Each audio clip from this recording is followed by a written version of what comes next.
Estamos de volta aqui pela sua 105,9 Rádio Prima FM, PrimaCast, todo sábado das 10 ao meio-dia, um bate-papo super legal, aliás, 2 entrevistas aqui no nosso programa. Muito bom para você conhecer mais sobre a cidade, mais sobre coisas que estão conectadas com o mundo. Você que está acompanhando a gente pelo Rádio e TV Prima Oficial, pelo YouTube, obrigado pela sua audiência, que bom ter você por aqui, e também pelo 105,9 da Primeira de Montemor. Valeu, gente, a gente continua, e aí tem aqui o Wendel Stein, que vai conversar conosco daqui a pouquinho, um personagem aqui da cidade. Ele é autor de livros, diretor de filme, longa-metragem, curta-metragem, também é produtor cultural, ou seja, trabalha com as coisas da cultura, uma figuraça, e a gente vai conversar com Wendel Stein.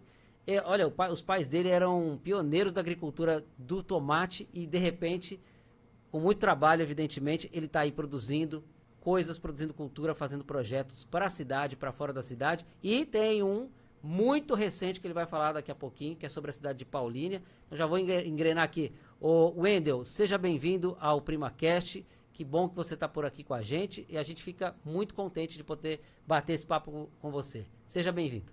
Para mim, a rádio é um espaço muito sagrado. Eu, nos anos 80, os primeiros passos para me tornar jornalista foi ouvindo a Rádio Nova de Sumaré, comecinho dos anos 80. Conheço. Né? Muito tempo depois, né, quando eu já tinha me formado, me tornei professor de comunicação social, eu tinha um aluno que chamava Raj Maluf.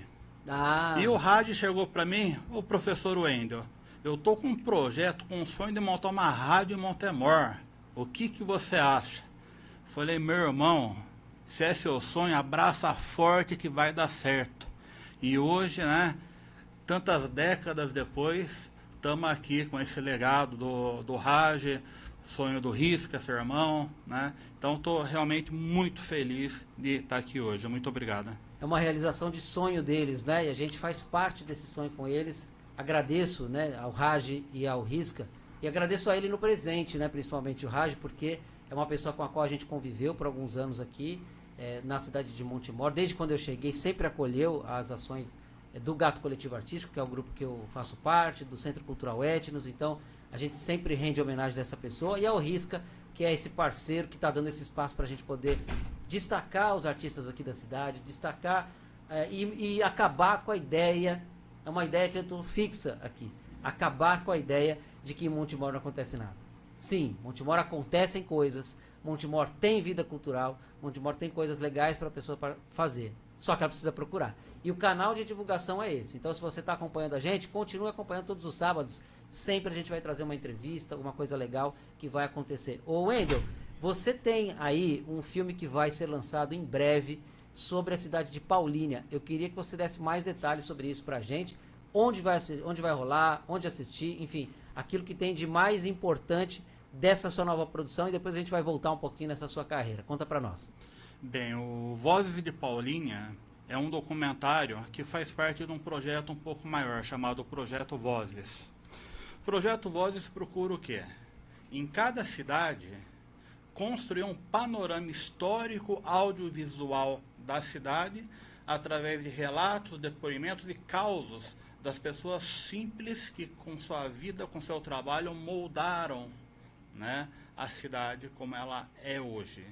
Então, hoje, numa época que há tanta produção audiovisual de TikTok, etc., os jornais já estão quase em fase de extinção. Então, hoje o audiovisual é a melhor forma de fazer a divulgação e conservação histórica desses materiais. E como que esse material vai contribuir para a história de Paulínia e da região como um todo?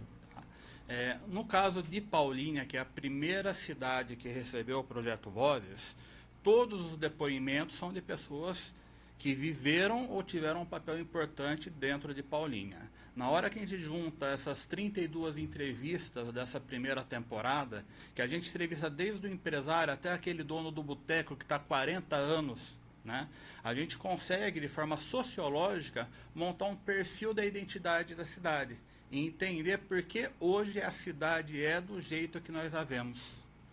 tem uma coisa forte com relação às primeiras famílias que vão, de alguma forma, montando, configurando a cidade?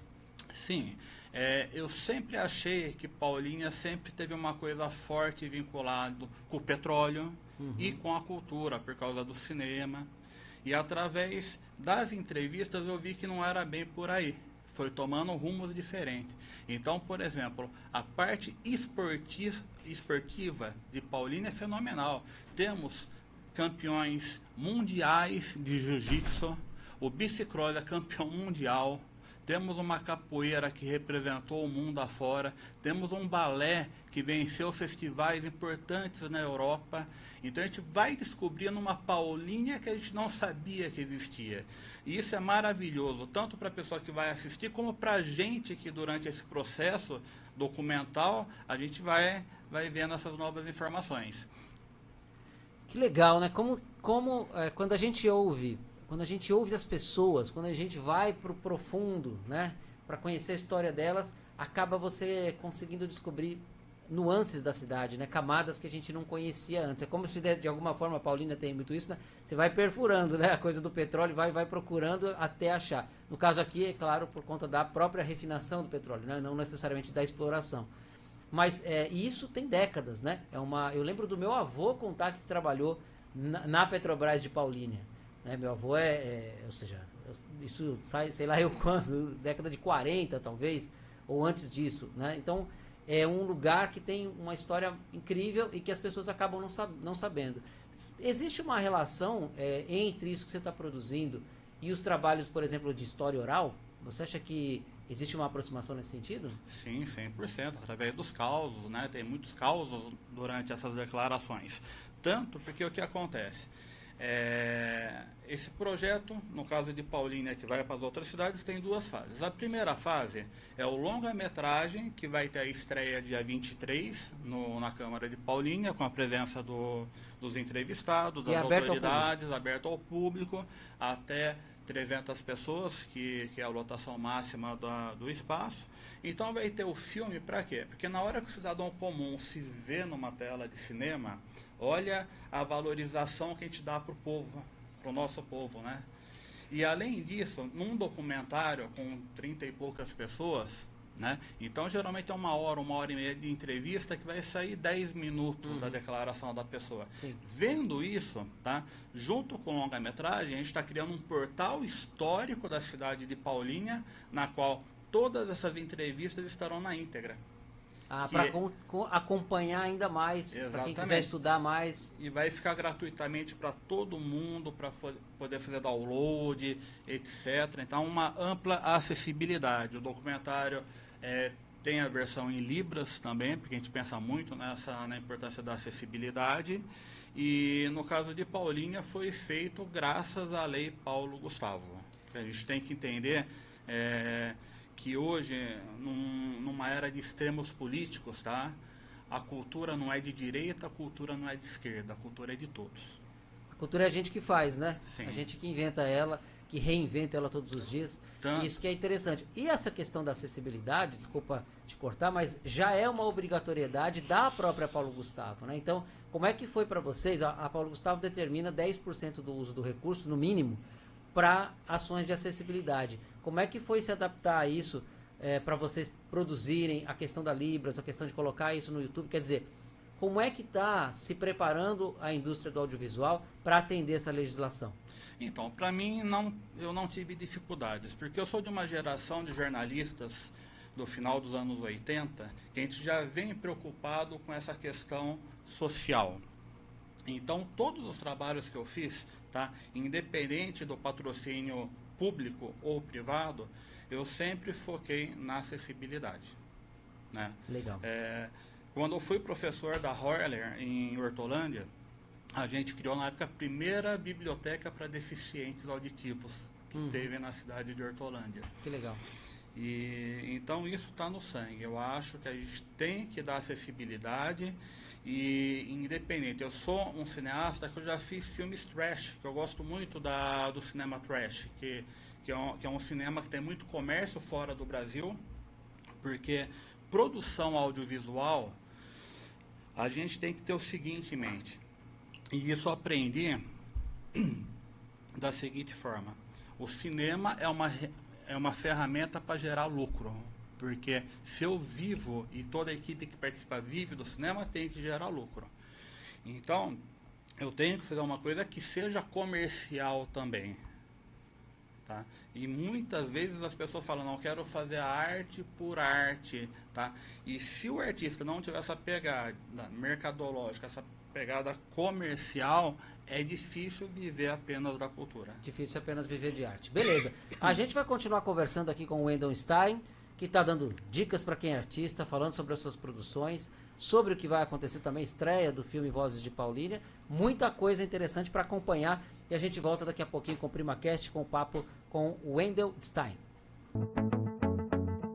Estamos de volta com o PrimaCast em 105,9, a primeira FM de Montemor, Rádio Prima. Esse é o PrimaCast. Gente, vou contar de novo para você. É dia 11 de abril. Dia 11 de abril tem performance com o Gato Coletivo Artístico na feira da Avenida Ayrton Senna. É grátis, é só chegar lá, você vai curtir, vai conhecer mais sobre o samba de bumbo, vai ver a gente tocar lá, vai ser bom demais e você vai estar com a gente, vai dançar o samba com a gente, vai ser bom, vai ser gostoso. Ah, eu não sei dançar, não tem problema, aprende na hora. Eu não sei cantar, as quadrinhas são repetidas, você pode cantar de boa, você vai aprender alguma, vai se divertir, vai suar a camisa da melhor maneira possível. É endorfina e adrenalina na veia, direto, vai ser gostoso, vai curtir, tem muita coisa boa. Tá chegando um monte de mensagem legal aqui pelo nosso YouTube, eu tô muito contente com a participação, a cada semana a gente tem mais participações, seja pelo YouTube, seja pelo Facebook, seja também pelo WhatsApp nosso, é muita coisa legal. O Aruan tem mais uns recados, eu vou aproveitar e passar para ele aqui. O Aruan pensava que ele não ia trabalhar muito não, mas hoje ele tá tendo trabalho. Aruan, fala aí, como é que estão os nossos recados aqui na Prima FM? Álvaro Barbosa falou aqui uma pergunta para o Wendel. Se algum dos entrevistados acabou se emocionando na hora da entrevista. Vou segurar para daqui a pouco ele responder. Continua com os recados aí, vamos lá. Também, olha, vou falar aqui de umas coisas mais atrás, da hora que o Weber estava aqui. Certo. Folhetim Poético falou que o papo era muito interessante. Massa. Arbor Natural Mystic falou que era muito bom. Legal. Maria Cruz falou que parabéns pro Weber. Valeu, Maria, pela audiência. A Cíntia falou, pessoal, último dia de sábado de semana de abril, lançamento do documentário Gente do Samba Rural Paulista, Coma... Com a direção do Romildo de Souza. Querido Romildo, meu parceiro de poesia. Valeu, que bom, que alegria saber que você está dirigindo filmes, querido. Também tem da Vanessa Garcia, que... A tia Vanessa também. Oi, tia Vanessa, como é que você tá? Tá direto de Minas Gerais. Essa daí é a figura. Ô, tia Vanessa, você tá bom com você? Tá tudo certinho aí? Tá bom? Tá gostoso? Tá gostoso o queijinho aí em Minas Gerais? Como é que tá? E delícia, hein? Falou, amo vocês. Daí o Rui Reis falou... muito axé pra vocês. Muito axé. A Roseli Barbosa mandou parabéns pro Wendel. Legal. Roseli Barbosa e o Álvaro também. Olá, pergunta ao Wendel se os entrevistados se emocionaram. Legal. Ô, Aruan, chegou? É isso só pelo YouTube, hein? Mensagem pra caramba. Depois você fala se tem mais alguma coisa do Facebook pra nós, tá bom? Facebook, não tem. Tá com cara de que não tem. Ô, Wendel, então responde pra gente aí a pergunta. Tem alguém que se entrevistou? Que se emocionou durante as entrevistas? Antes, mandar um abraço pro Álvaro. O Álvaro é lá de Paulínia, né? E já fazemos cinema junto há mais de 15 anos, eu com o Álvaro. E o Álvaro tem um personagem muito importante, né? Que é o Danda, o Mão Pelada. Já é o 7º filme com o personagem que ele faz. Que legal. Né? Que é uma pessoa que percorre o folclore brasileiro desfazendo mandigas. Olha só, hoje é o dia de falar das mandingas, né? Começamos com o Weber, falando sobre essa coisa da ancestralidade, de que às vezes o brasileiro nega um pouco isso, mas no cinema não tem como escapar, né? Olha os vários exemplos que a gente tem. Tanto que tem uma coisa muito legal que aconteceu, e o Álvaro presenciou isso. O nosso último filme de ficção se chama Danda, o Capa Preta Lobato, que é um filme que a gente fez uma homenagem ao Monteiro Lobato. E o que aconteceu, né? tudo quando envolve Saci gera um clima misterioso. Então o tempo estava muito limpo. Primeiro, os atores se perderam na cidade. Ah, foi o Curupira que levou eles. Aí eu falei, onde vocês estão que eu vou buscar vocês? Quando ele olha a placa, Rua Monteiro Lobato. Aí eu pego ele e a gente vai até o sítio para poder fazer a gravação. Era para demorar umas 2 horas a captação das imagens. Varou a noite, porque deu uma tempestade de vento que o Saci não deixava a gente gravar a coisa, cara. De jeito nenhum. De jeito nenhum. E aí, voltando agora, respondendo a pergunta do Álvaro, sim, a grande parte dos entrevistados se emocionaram, porque na hora que a pessoa está contando a história da sua vida, lembra de tudo aquilo que a pessoa passa, lembra da família, é muito difícil a pessoa conseguir segurar as lágrimas. E a gente que está do outro lado, a gente chora junto também. E essa é a beleza do trabalho, né? Mostrar que as histórias, as memórias, elas movem o nosso corpo. A gente se lembra das coisas e se arrepia, se lembra das coisas e chora. Mas não aconteceu nada. Aconteceu. Para aquela pessoa, ela está revivendo aquilo, né? Tanto que o trabalho atual que eu estou desenvolvendo junto com o Álvaro chama Vozes da Pandemia, que é um documentário sobre a Covid. E o que acontece? A primeira entrevista foi o médico que foi responsável pela linha de frente do combate da Covid aqui na nossa região. E durante a entrevista da pessoa, mais da metade a gente ficou chorando, porque é uma coisa muito forte, muito relevante, que nós não podemos esquecer. Tanto que foi um dos motivos, né, que na área de literatura, depois de tantos livros publicados, eu falei, olha, eu meio que cansei de escrever para adulto. Vamos começar a escrever para criança. E aí Como é que é esse trabalho seu com as crianças? Quando é que deu esse clique? Você falou assim, eu tive isso nesse momento. Mas você precisou, por exemplo, mudar a sua linguagem ou buscar uma referência diferente para conversar com essa linguagem, com esse público? Sim. Eu sempre tive uma linguagem para adulto, uma pegada um pouco trash. Então, realmente, eu precisava até de uma assessoria psicopedagógica para poder escrever um trabalho infantil. E foi o que aconteceu. Eu perdi um irmão vítima da pandemia, como milhares de pessoas perderam alguém próximo. E o que acontece? Foi feito um estudo pela revista Lancelot e 75% das crianças brasileiras sofrem de algum tipo de depressão pós-Covid. Isso é uma outra pandemia e nós não temos a estrutura para poder dar o suporte para essas crianças, porque a maioria teve um luto que não foi completo. E está impactando diretamente na sala de aula, né? Sim. Nas famílias. Sim, tá. E aí eu falei, não, eu quero escrever um livro que ajude a criança a lidar com o luto causado pela pandemia. Fala o nome pra gente. Tá aqui, olha. Ah, legal, legal. Dá aqui pra mim, deixa eu o Pé mostrar de na nossa Sol. câmera. Aqui, ó, Pé de Sol, que é o livro. Eu gosto, ó, Pé de Sol, ó que bacana. Bem pertinho aqui pra quem tá acompanhando pelo YouTube. Olha que árvore linda, amarela, com um fundo verde aqui, um céu azul. E a criança aqui, ó, Wendell Stein, uma criancinha aqui de camisa vermelha e os seus cabelinhos, tipo o Aruan se penteasse o cabelo, né? Mais ou menos assim. Cabelos castanhos, olho grande, né? Que é esse traço bacana aqui, ó, dos olhos grandes que acaba trazendo a expressão. A criança corada, bonita, ilustrações do Rafael S. Pereira, da editora SF, que é sua, não é? Um trabalho que você mesmo edita. O Wendell, olha, tem aqui, vamos falar das marcas, ó, PROAC, apoio da Desktop, o CULT SP, né, que é a Secretaria de Cultura, Economia e Indústria Criativa do Governo do Estado de São Paulo. Ou seja, se não fosse por força de lei, ou seja, por fomento, né, aqui fomento no caso não, mas leis de incentivo à cultura, esse livro não existiria. Então, eu já emendo a pergunta, qual que é a importância da gente ter esse tipo de lei de fomento e de lei de financiamento cultural? Porque não são a mesma coisa, né? Às vezes o fomento ele é direto, o dinheiro vai por meio de edital direto para o artista. E às vezes ele é via empresa, é a empresa que patrocina e recebe que é a lei de incentivo, ela recebe ela deixa de pagar o imposto e aí ela investe esse dinheiro na cultura. Quer dizer, de qualquer forma, vai direto para a população. É um dinheiro que é investido, mas uma pergunta que se faz sempre. Você recebeu lá, sei lá, 100 mil reais. Quanto é que fica para o Wendel? Fica pouco, fica um pouquinho menos de 10%. Exatamente. Porque mas toda a responsabilidade é nossa. Né? É exatamente isso. É o que eu falo, a gente tem que ter uma missão social na vida, porque a gente não leva nada, só as amizades e o bem que a gente deixa. Então, isso daqui foi distribuído gratuitamente para milhares de crianças. Né? E eu fiz diferente, eu entreguei para cada criança, eu autografei e pedi um autógrafo para cada criança, fotografei, criei um portal.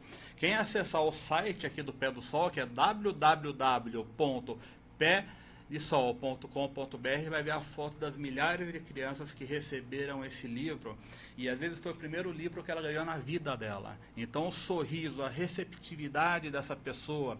E quando eu falo para as crianças que eu sou autista, que eu tive o diagnóstico com 50 anos, autista nível 2. Né? Vamos conversar com ele. Vou fazer o seguinte, essa pergunta eu estava aguardando para o final, até porque é uma situação mais próxima, mas eu vi que você colocou na sua informação, no seu release, isso aparece.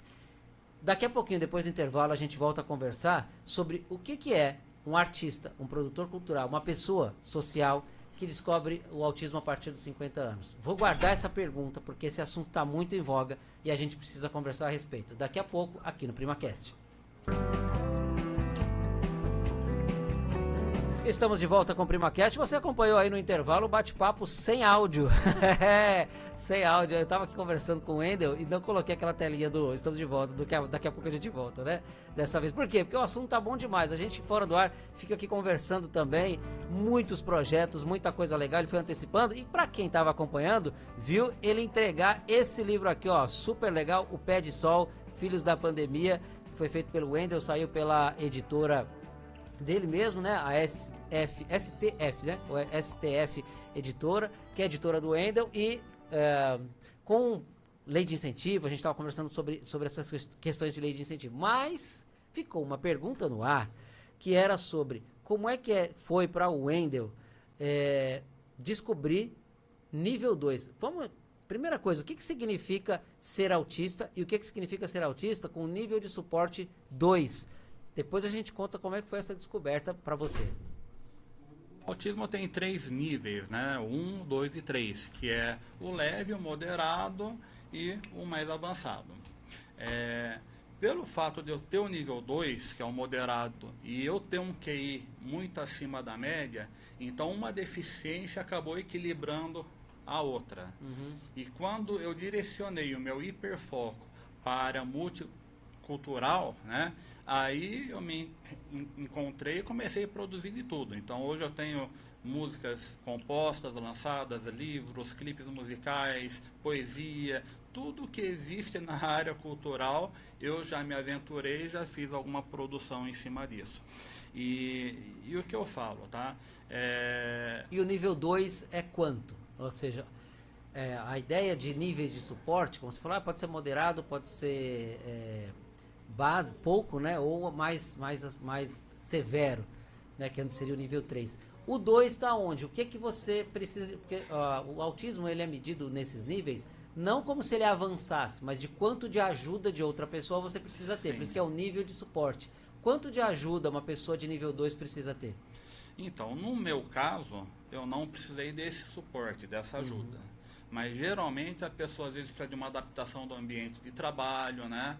E atender alguns requisitos que dê mais conforto. E quais terapias? Por quais terapias você passou? Para mim conseguir o laudo, a gente faz uma série de consultas com o psicólogo, que vai dando o laudo oficial, que hoje o mundo reconhece, né? Então são várias sessões fazendo vários testes, né? Para chegar nesse laudo. E com o laudo em mãos, a gente passa por uma psiquiatra, né? Que é a psiquiatra que vai fazer o laudo final, né? Te colocando em um desses 3 graus de autismo. E aí você chegou a fazer algum tipo de terapia, tipo, fiz ABA, fiz terapia ocupacional, fiz fono, alguma dessas? Sim. No meu caso não, porque foi ao contrário, né? Eu já desconfiava há vários anos que eu podia ter o autismo, né? E quando eu descobri, foi como se um peso de uma tonelada saísse das costas. Essa é uma frase recorrente em quem Né? descobre mais tarde, né? Fazia muito tempo que eu não conseguia dar uma palestra para muitas pessoas, né? Que eu me travava. Depois que eu soube do diagnóstico, já cheguei a dar palestra para 500 pessoas, numa boa, ficando horas e horas conversando, a memória melhora. Funciona. Então, realmente, e é muito bom a gente saber que grande parte do preconceito vem da própria família, das pessoas que são parentes. Que são né? parentes das... Né? E entender que não é uma doença, existe um estereótipo muito grande sobre pessoas com autismo, que é aquele estereótipo dos anos 80, da que a pessoa fica fazendo o gesto repetitivo, que no autismo se chama estereotipia, aquele gesto repetitivo sem sentido, né? Mexe a mão, aperta, tal. Isso é uma condição que a pessoa pode lutar contra, ela pode resolver, mas a ideia de que essa pessoa, vou usar uma expressão horrorosa, né? Que a gente sabe que existe, é um retardado ou um débil mental. A pessoa com autismo não é nada disso, né? Como você acabou de dizer, eu sou uma pessoa que tem um nível de hiperfoco, tem um QI, mas tem um funcionamento cerebral diferente. Eu tenho fitas de aniversário de 12 anos, que na hora de cantar o parabéns eu ficava assim, eu não podia ouvir a música, eu nunca entendi, tá?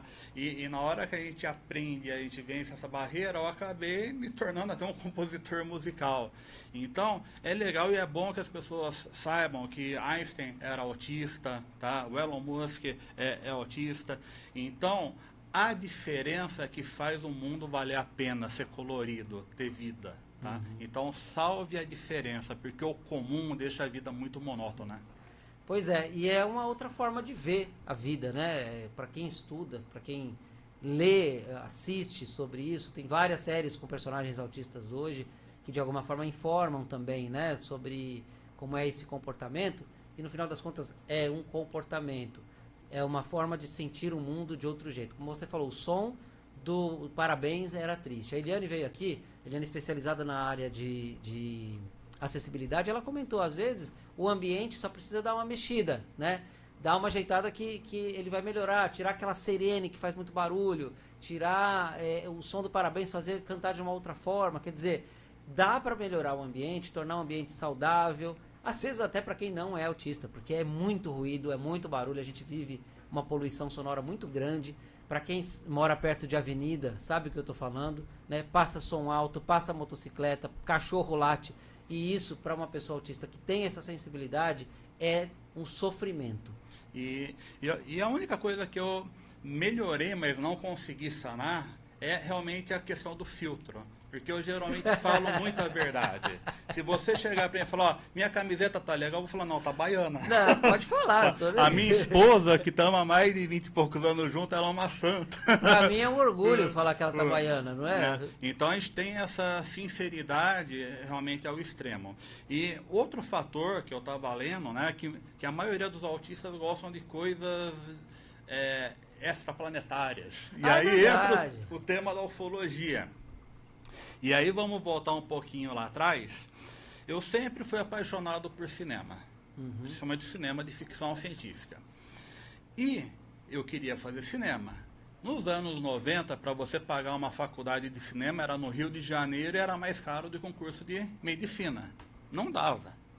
Aí eu falei, não, eu vou fazer jornalismo, que dentro da disciplina de jornalismo tem a parte de documentário, e a coisa mais próxima que existe do cinema. Então, eu acabei fazendo na Universidade Metodista de Piracicaba. O nosso trabalho de formatura, né, foi Duas Cores de um Mundo, e eu ganhei o prêmio Losso Neto de jornalismo com esse documentário. Que legal. Isso em 99. E desde então nunca mais parei.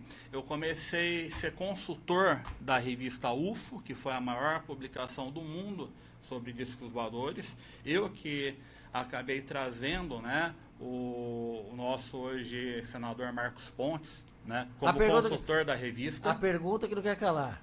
Você acha que existem vidas e já houve contato com extraterrestres? Bem, eu vou chegar lá. Porque hoje é muito difícil eu falar de ufologia em alguma entrevista, né? Mas o que eu posso dizer? Quando eu estava na revista UFO, eu era jornalista especializado em ufologia. A minha crença pessoal nunca pode estar acima da ciência. Então, quando eu ia investigar um caso, tá, eu deixava meus valores, minha religião de lado, para ver o que tem de evidência real que pode ser comprovado pela ciência.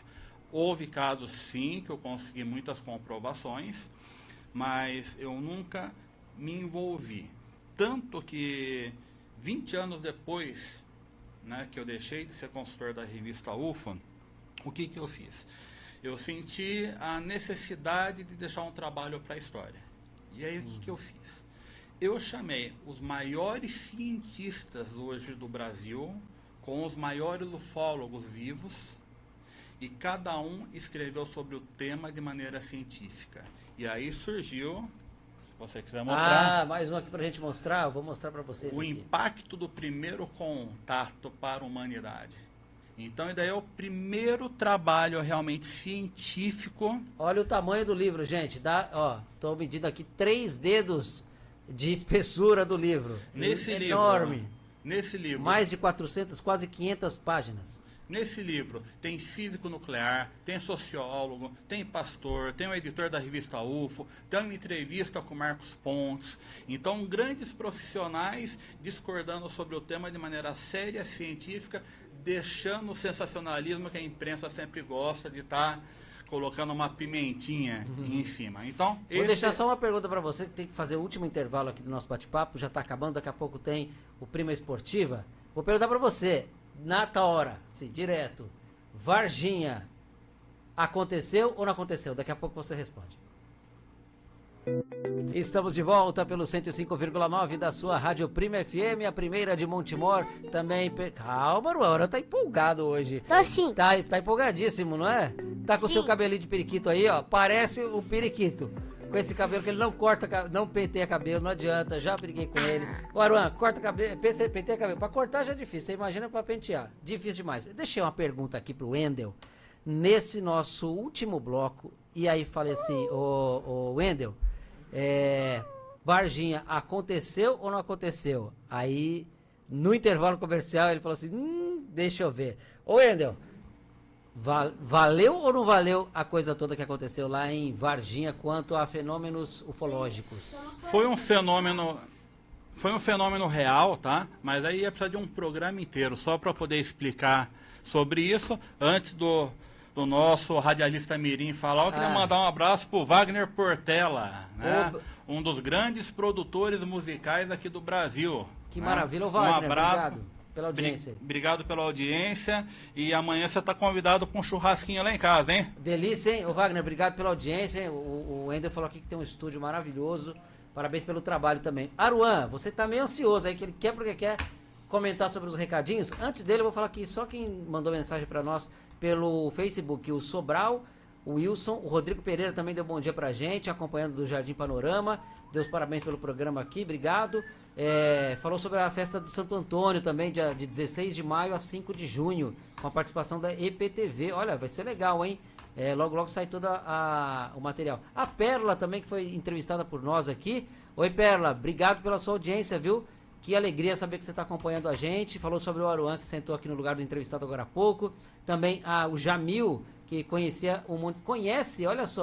Montemor Velho. Que legal, lá em Portugal, a propósito da entrevista que nós fizemos com o Weber Carvalho, que está em Montemor Velho, em Portugal. E também o Bruno Búfalo, também está dando um bom dia aqui. Terça-feira tem resenha no ar com o Bruno Búfalo. Logo vou estar com vocês aí. Ô Bruno, me manda mensagem depois, tá? Pra gente ver certinho o horário, tá? Ó, gente, lembrar vocês, dia 11 de abril. Dia 11 de abril, na Ayrton Senna tem... 11. Dia 11 de abril, tem na Ayrton Senna cortejo performático com Gato Coletivo Artístico. A gente vai mostrar o samba de bumbo lá e muita poesia. Então vai lá, aproveita, come aquele negocinho legal, curte a festa, curte o lugar, curte o espaço, e a gente ainda vai abrilhantar esse lugar, esse espaço de convivência da cidade de Montemor com o samba de bumbo. Você vai conhecer o Gato Coletivo Artístico lá, tá bom? Bom, vou voltar aqui com o Wendel Stein, porque ele tem um projeto muito importante que trata da memória das cidades. E aí a gente vai aprofundar um pouco mais isso. Como é que isso pode se desdobrar para outras cidades, além de Paulínia? Será que aqui em Montemor e na cidade da região a gente pode ter também esse projeto?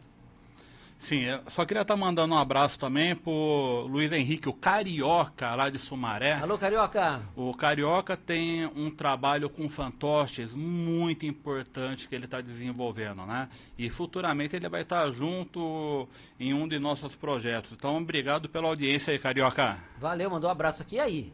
Vai ou não vai esse projeto em outras cidades? Sim, a gente está tentando viabilizar esse projeto em Montemor, em Valinhos, né? Em Sumaré de forma privada e através do quê? Da Lei Rouanet e do PROAC, né?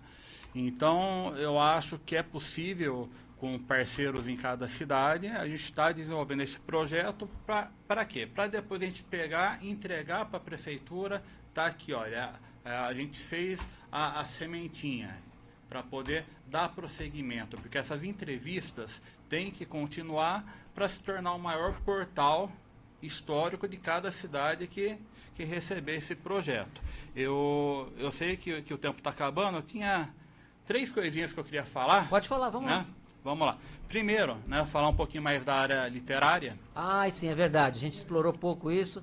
Esse daqui é o... tem mais um. Passa para mim aqui. Esse daqui é o Ano Sem Volta. Esse livro aí conseguiu a façanha de ficar 4 vezes à frente do Harry Potter nas vendas na Amazon. À frente do Harry Potter na Amazon. Anos Sem Volta. Olha aqui o Pac-Man. Pra quem conhece, ó. Recordações dos anos 80. Era anos 80, Luan. Olha lá os gênios, gente. Quem que lembra? Televisão. Sempre Toshiba ali. Ah, deixa eu ver aqui. Ah, esse é o Ultra 7. Ultra 7 ou Ultra 7? Spectrum Man. Spectrum Man. Aqui, ó. Cubo Mágico. Fita cassete do Wendell Stein. O Super Mario. Olha que legal. Eu já achei bacana. Ah, não acredito, mano. Eu não acredito, velho. Tem o símbolo dos Thundercats aqui, ó. Ó. Deixa eu ver se eu consigo mostrar aqui pra você na câmera. Aqui, ó. Ó o símbolo dos Thundercats aqui, ó. Thundercats! Oh, espada justiceira. Cara, que da hora, mano. Já arrepiei aqui. Eu sou anos 80 total. E é legal que esse livro conta a história de uma criança crescendo nos anos 80 em Sumaré, Montemor, Nova Odessa, na nossa região. E esse livro foi um sucesso tão grande, tá? Que a Amazon solicitou que eu fizesse a versão em inglês. Uau! Então temos a versão em inglês. Deixa eu mostrar aqui para quem tá vendo também pelo YouTube. Olha que da hora. Aqui, ó. Na tela. Years with no return. Years with no return. Olha que barato aqui, hein, gente? Só que na versão em inglês tem Caça-Fantasmas e os Smurfs. Aqui, ó. Para quem assistiu o show da Xuxa. Olha aqui. Irresistível, né? O Ano Sem Volta são 3 volumes, né? O 1, que foi esse, o 2, mais Ano Sem Volta, que já foi publicado, e o 3º agora, que está em fase de finalização. Todos os livros estão no meu portal dentro da Amazon. Você vai na Amazon, escreve o Wendell Stein, tem todas as opções de compra digital ou no papel. Tá no Kindle também? Tá no Kindle também. Tá? E o que é legal, e daí é uma dica para os escritores aqui de Montemor, tá? Você escreve seu livro e gratuitamente você coloca, tá, na plataforma da Amazon. A Amazon entrega para a pessoa no formato Kindle ou impresso e a pessoa só ganha o lucro da venda. Então imagina o escritor não precisar mais de uma livraria, precisar gastar muito dinheiro para poder imprimir, para conseguir vender. A Amazon faz isso. Então isso foi uma grande revolução na vida dos escritores agora nos anos 2000 para cá. Aí, falando um pouquinho de ufologia, né? Porque tem muita gente perguntando aqui. Eu vou contar só um pequeno caso. Um minutinho pra gente encerrar. Tá. Uma menina que tinha um câncer na visão, que até hoje não tem cura, foi na Unicamp, fez todos os exames, né? O médico falou, olha, ela tá só com 20% da visão, em pouco tempo vai ficar cega completamente, não tem cura. Tá? Vamos torcer que não passe em outros elementos do corpo. Naquela mesma noite ela chegou em casa, ouviu o cachorro latindo no quintal. Na hora que chegou lá, segundo ela, uma pessoa com uma pistola atirou nela, ela com o cachorro ficou paralisado. Quando ela chegou em casa, pai, mãe, aconteceu isso. Filha, não foi nem 3 segundos, você saiu e voltou. Vai pra cama dormir. ela acordou com todo o aparelho ocular reconstruído cirurgicamente. Esse caso foi levado até no Japão para pesquisa, teve documentário no Japão. Então, isso sim, não é um fenômeno ligado com a religião, que a gente sabe que a fé cura, tá? É um fato científico, e o médico falou, até hoje nós não temos tecnologia de dar um ponto da forma que foi feito. Então, é isso o trabalho sério e jornalístico que a gente fazia dentro da ufologia.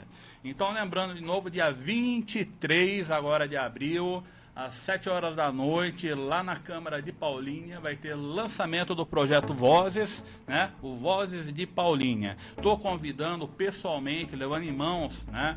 O prefeito aqui de Montemor, de Sumaré, Valinhos, Vinhedo. Então, eu queria que esses representantes estivessem presentes para ver o impacto de um projeto como esse, para poder viabilizar em cada uma dessas cidades, porque a gente tem que preservar a nossa história, a gente tem que preservar a rádio, a gente tem que preservar os meios de comunicação que sofrem tanto em dias como hoje.